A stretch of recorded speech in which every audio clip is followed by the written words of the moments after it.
Hey, what's up, everyone? Thank you so much for checking out another video here on Shows, Style, and Spirit. I am Ebony, and today I wanted to recap the latest episode of Love and Marriage Huntsville. We are on season 5, episode 7. The episodes are going by a little faster than you realize, but definitely, let's jump right on into it. Oh, and thank you for checking out this video. Please like it. It really helps me with YouTube recommending my videos to others. And also, if you haven't already, please subscribe to this video. I would really subscribe to this channel. I would really appreciate it. I do show recaps, as I moved, if I feel like there's highlights of an episode that I want to talk about. Also, I have done a couple of interviews, including with Winter from Love and Marriage DC. I've made a few videos about my dreadlocks. I am a year into my lock journey, so definitely check out the content here. Okay, so let's go for it. So in the beginning of the episode, I actually feel like visually there wasn't even too many scenes, but there was definitely content there. So in this scene in the beginning, we see Stormy and Melody basically updating each other. We know that in episode 6, Stormy met with Destiny at her warehouse. And Destiny basically said that she felt like the Gucci purse was her being like a charity case. That's obviously coming from a place of pride that has nothing to do with Stormy and everything to do with Destiny and her caring about how others perceive her.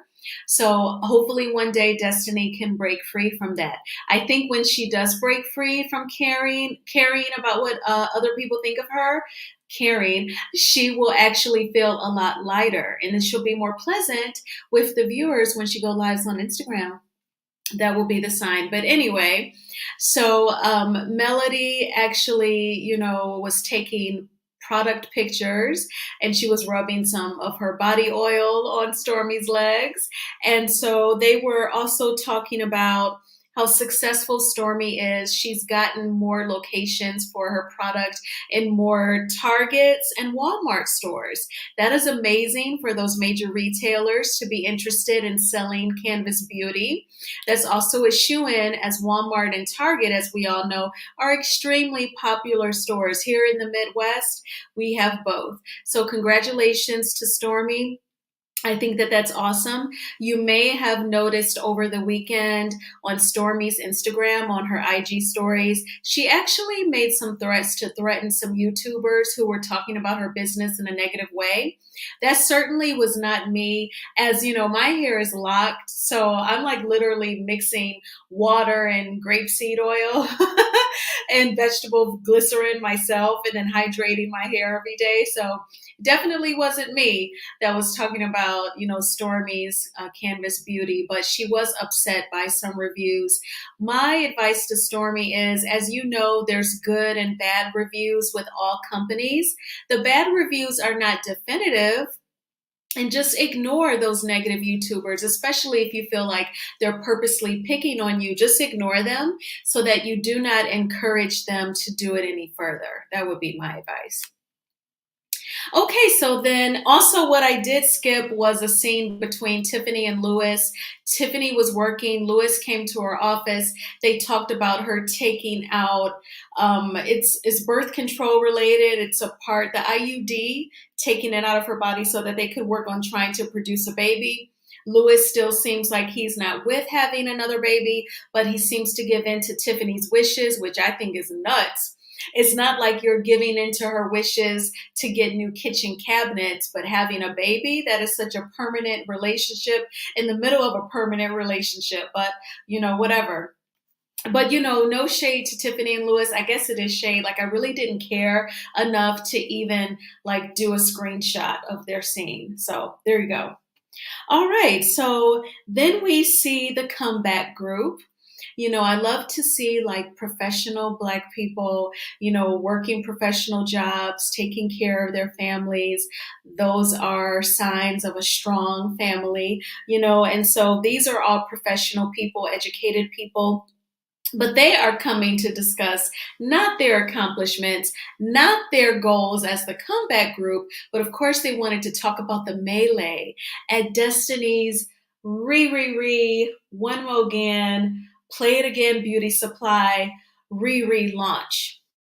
So we all know what happened at that melee. No need to recap. I didn't even make a video about it. It was a little busy at that time. And I'm sure you watched the episode. I'm sure you've heard other wonderful content creators cover it. I do feel like Melody was right for approaching Wanda. I get that she wanted to do it face to face, and they're not going to see each other in any other dynamic. So, yeah, do it at Destiny's event. The woman's tent was already outside, and nothing was going on inside at the beauty supply. Let's keep it real. And Wanda escalated the verbal altercation by walking around the table, and Marceau escalated the physical altercation, which I'm glad the men were broke up because I think that Martell would have whipped their behinds, both brothers. So that's my take on that. All right, so they are discussing the melee, and Martell coordinated it. One thing that I will say is that, in if you go to like a Christian church, a pastor will say like, you do so much better when you're married, or there's benefits to marriage, and you can just really see that Martell seems more stable, more strong, like more at peace when he's like with Melody. And another thing that stands out regarding this image, this scene, is where the couples sat down. Now, I don't know if they naturally took these seats or if production said, okay, Letitia and Marceau, who arrived first, you're going to sit to the right, and Kimmy and Maurice, you all are going to sit to the left. And then, Melody and Martell walked in last and they sat at the head of the table. Now that I'm breaking it down, I'm kind of inclined to believe that production did set up which couples sat where and which couples walked in and at what time. I don't know. It could be extremely coincidental because it also seemed like seeing Melody and Martell walk in at the same time kind of threw the Scott couples off just to see them as a united front. And that unity is going to be very, very important in this scene. So, with that being said, Tish's defense for her mother is that her mom did not specify a child's name when she went live on her social media and said, if Melody talks about baby daddies, how about you find your baby daddy? She didn't specify a child's name. Come on, Tish. None of us are idiots. I actually feel like it's an insult to my intelligence when reality TV stars fake storylines, when they tell blatant lies, or when they have these weak defenses. And Tish, we would respect you more if you would say, I do not agree with my mom's behavior and I just cannot control her. And, realistically, she's going to continue to run her mouth on social media. And we have to all work at somehow trying to ignore her. And I will remind her not to talk about kids. Like, I wish she would just be real and say something like that. But to actually try and defend the ignorant behavior that violates boundaries, it really ticks me off. And really, when you think about it, like for a few seasons now, it has come off that Tish, she is the way that she is because of her mother, and her mother probably being so overbearing, right? That's what you kind of think. But what if Tish also has a manipulative side herself? She may not be as vocal as her mom. She may not be as confrontational as Miss Wanda, but she has learned to be manipulative and controlling. It's called passive aggression. And I think that when she shares some of her marital business, some of her marital insecurities with her mom, and then her mom tells off Marceau and gets in his face, is this you? Did you do that? Is that your back? I feel like it's what Letitia would want to say to her husband, but doesn't have the balls to do so. So she has her mom do it, and she knows how to trigger her mom. And the fact that you your mom's triggers and you execute on those to get her to say something to Marceau, that's manipulation because you're getting to him around the way via your mom. And that's not being real. And so I really feel like it's a slap in the face to Sugar Mama as well as Melody and Martell when Tish doesn't keep it real. And I just don't like that because she would not be down for anyone talking about her kids. And then what really tripped me out was Marceau agreed with Melody. Yes, he did. So let's back up. So we're dealing with Maurice, which in this episode, Maurice Scott really pissed me off because he tried to manipulate Melody as well. He was trying to trick Melody into feeling regretful about approaching Wanda face to face at Destiny's relaunch. I don't care. It's my kid. And I'm not going to see Wanda. We're not going to take vacations. We ain't doing no cash trips. She and I don't kick it. We're not in the same circle. She don't have a job for me to go to and vice versa. I'm self-employed. So yes, I'm going to approach this woman because she's cooking at this beauty supply relaunch. Yes, I am. And Maurice hypocritically asked Melody, what could you have done differently? And Melody said, I would not do anything differently. And she is absolutely correct. And Marceau called Maurice out and said, wait a minute, when Tiffany's told others that your son Monster was vaping in the bathroom, you approached her face to face. And that was a man approaching a woman. He didn't even approach Lewis. Lewis had to intervene, okay?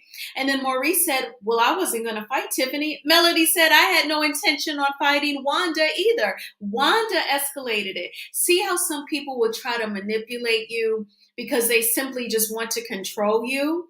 And Maurice knows that Melody was right coming from a parent. I'm pointing to myself. I'm not a parent, but I'm really pointing at my heart. So those heartstrings were pulled, and that's what led her to approaching Wanda. And Maurice tried to forget that, again, not being real, but Marceau reminded him. So I found it very interesting. It was very interesting to Letitia as well that Marceau actually agreed with Melody. It just goes to show that Marceau is not with the fuck shit when it comes to his mother-in-law, Wanda. And that is exactly his desire or his motivation for agreeing with Melody. But this is like one of the rare times that I have agreed with Marceau. Let me say that. So, yeah, so I pretty much covered my notes on him getting Maurice together. And it just really, it made me like lose some respect for Maurice. It made him look very unintelligent. It made him look like he lacks analytical skills, definitely like he lacks judgment skills. So just made him look like a dummy. And I'm just like done with Maurice. And yes, so let's get into the reunion looks. That is all that I have for this episode. With me, I like to go over highlights of an episode, what spoke to me, what stood out for me, and that was it. Marceau, turning against his wife and agreeing with Melody. So now we have some reunion looks. We have Kiki. She looks great. The main color of, as you know, the reunion was just filmed a few days ago, late last week out in California. And so Kiki was there at the reunion.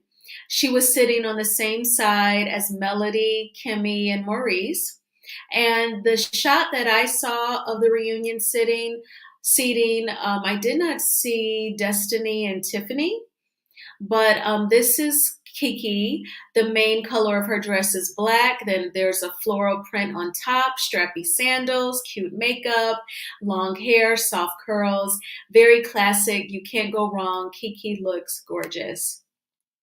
Then we have Miss Stormy showing off her curves with a high split. It's like a wine color, champagne color, and it is like strapless, or there's like one strap kind of through her forearm. She looks great. The short haircut, was not expecting that. That was a great surprise. I thought she nailed it. And then, of course, there is Melody. As she said in her caption, showing up to the problem like she is the solution. She looked breathtaking with, jet black straight hair. And her dress was like mirrors.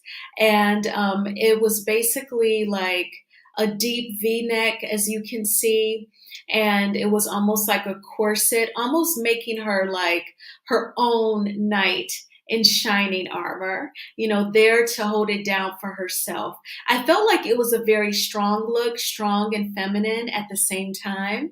Definitely unique with the whole mirror concept. She just looked gorgeous. And yes, those are all of my slides. I think I forgot to grab a picture of Letitia. It was basically like a gold sequin dress with one long sleeve. And then it was also long, almost to the floor on one side, but it was really a short, like cocktail dress. It looked okay. It probably didn't need the long sleeve. But yes, so I'm guessing if because we've already wrapped up episode 7 and they've already wrapped up the reunion, they just have to edit it. So I'm guessing we'll see the reunion in just a few weeks and probably right before Thanksgiving, this season of Love and Marriage Huntsville will be complete. So as you know, we've already heard that OWN has greenlit Love and Marriage Huntsville for season 6. And also, what I wanted to say was that we did also learn that there are some like reunion teas. Shout out to Chef Don Don. I love his channel. I am one of his subscribers. Please subscribe to Chef Don Don. He says that someone walks off stage, someone brings a puppet prop. I'm guessing Letitia brought the puppet to represent Kiki, saying she's a puppet for Melody, which we all know that Melody does not need a puppet at all. She can speak for herself. I do think for season 6, I'd be okay if we don't see any more Tiffany and Lewis. There's really no point. And replace them with Stormy and her husband full time, and also Kiki and her husband. I think that would be fantastic. I think that Kiki has already earned her stay on the show. Please let me know what you think. Let me know in the comments. What were your thoughts on episode 7 of Love and Marriage Huntsville? Were you happy that Marceau agreed with Melody?